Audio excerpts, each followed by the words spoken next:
Hi there, I'm going to show you how to use the ShoulderFit resistance exerciser to perform shoulder internal rotation. So this is the opposite motion from a previous direction we've done, external rotation. So our door anchor is going to be attached into the door hinge itself here. I have mine just below my middle hinge here, okay? So this is so I can keep my door anchor about even distance-wise and alignment-wise with my hands.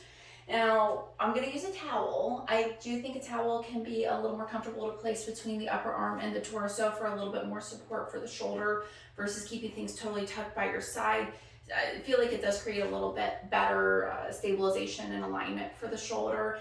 Not a necessity, just a suggestion is all, okay? So whichever arm you're going to be practicing this on, we're going to have the towel, if you're using it, tucked under the arm.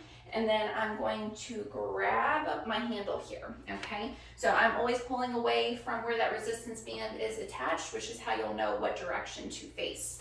Now, I will start off, let me face you this way so you can see a little better. 90-degree bend at my elbow.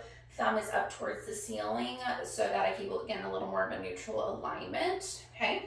So I grab onto the handle here.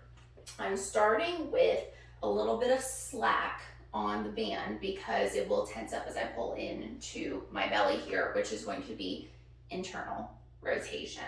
So from this position, you're going to pull the hand into the stomach.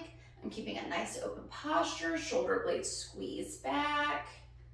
All right, that's all there is to it. Internal rotation there. So again, just because of the angle here, I want you to be able to see the motion a little bit better. I'm starting with my arm bent at 90 degrees.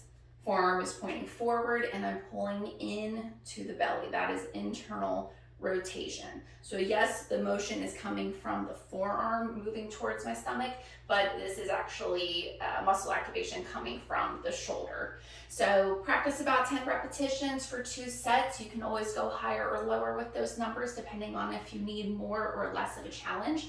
And just make sure you are staying within a pain-free range. This should not be painful or uncomfortable whatsoever.